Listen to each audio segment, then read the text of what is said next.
Colorado legislature in the midst of a political and possibly legal crisis tonight after a historic vote this afternoon. Democrat Steve Lebsock expelled from the House, the first time that's happened in over 100 years. And just before that vote, we learned Lebsock actually legally changed his party affiliation to Republican.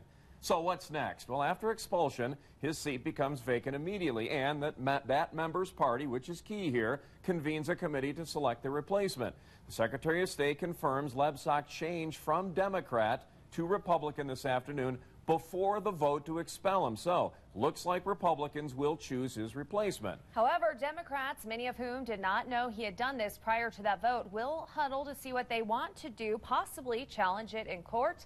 But the Democratic Party spokesman said, quote, Republicans can have him, and said they're still confident the district will be represented by a Democrat next year. Newside's Katie Blaze in studio tonight with more on how we got to this point. Katie. Yeah, Robin Elizabeth, after hours of very emotional testimony, the House voted 52-9 to expel Lebsock after a 3-month investigation by a third-party investigator found the accusations by 5 women credible. Lebsock has denied any wrongdoing and still feels he has been denied due process. The formal investigative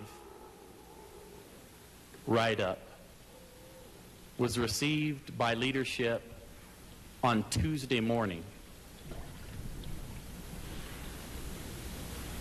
And now we're here voting on expulsion on Friday.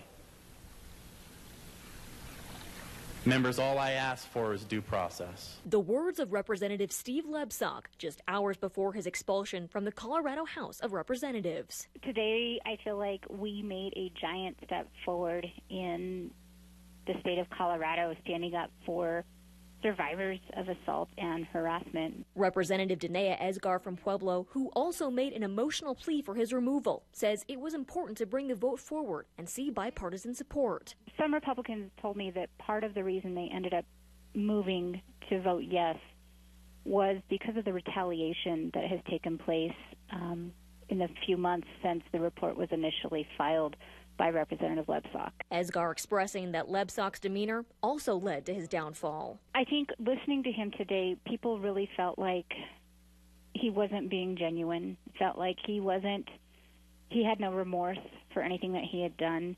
And quite honestly, the fact that he wasn't in the chamber for most of the day, I think, had a big impact on some people's votes today. And she believes that the vote is an important component of the legislative leadership's promise to change sexual harassment policy moving forward. It was repeated over and over again since the beginning that the policy isn't as effective as we would hope it would be for the accuser and for the accused. And I'm confident, especially after today and the result of today's vote, that we have commitments from people in this building to work together to make sure we get it right. Right now, Lebsock's expulsion does not and will not shift power in the House. Democrats currently hold a 36-28 seat majority. A spokesman with the Republican Party said they could decline to select a replacement, and after 30 days, it would be up to Governor Hickenlooper to choose. We will continue to track this story for you. For now, always watching out for you, Southern Colorado. Katie Blaze, News 5.